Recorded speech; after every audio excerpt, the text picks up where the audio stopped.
Historic sex offences are something that's been a hot topic for a very long time. People will say, well, other offences are time barred. Even if I owe money, they can only chase me for so many years. Yet, you can go back to 1962, pick a year, any time you like, in relation to a historic offence. Well, that is the law in England and Wales at the moment.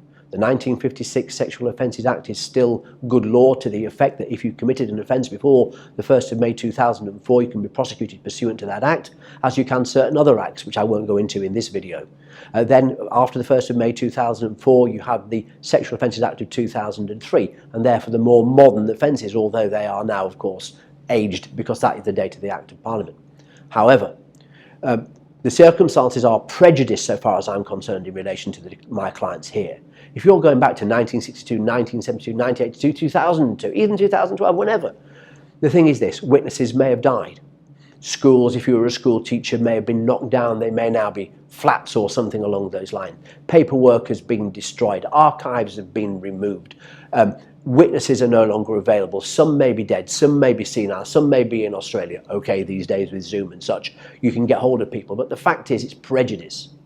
You've got someone coming along 30, 40, 50 years ago, he did that to me at school, he did this, he did that, as the case may be. How do you prove that negative? How do you disprove that negative in any case? But with a historic case where you no longer have the tools available to you. There's no DNA, there's no CCTV, there's nothing like that.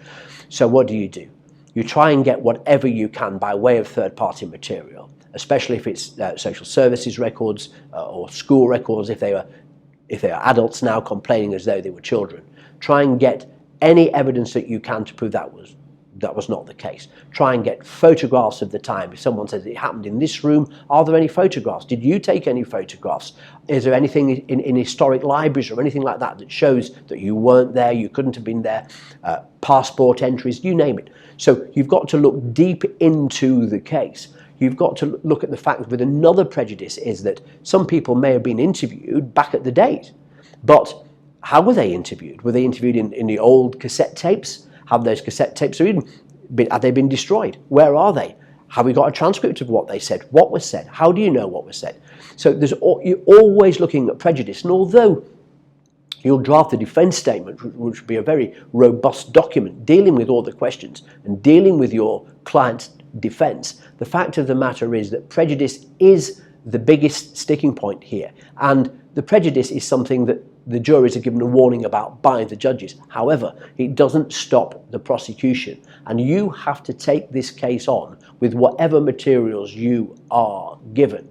So, if I can make this analogy, if someone says to you, I want you to do a colour painting of Barcelona Cathedral, but you've only got a pencil, how are you going to do a colour painting of it? You're not. So you've got to work with your pencil. You've got to work with what you have, and you must do your best.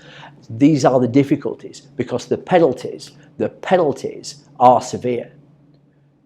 If you look at a situation whereby, let's take a 15-year-old boy as was in, let's say, 1998, who accepts that he committed a sexual offence towards a girl who was aged 10 at the time.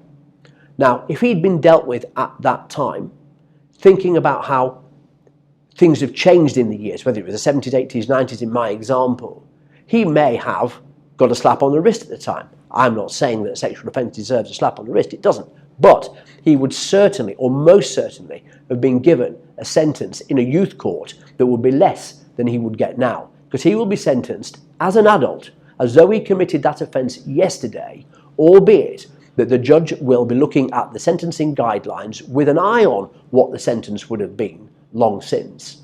And the sentencing regime is such that you cannot be given a sentence now that is greater than the sentence that would have been given then. But nevertheless, if you may have been able to argue a non-custodial sentence for a youth in the day, he now appears before the court aged 40, and he's going to go to jail and does go to jail.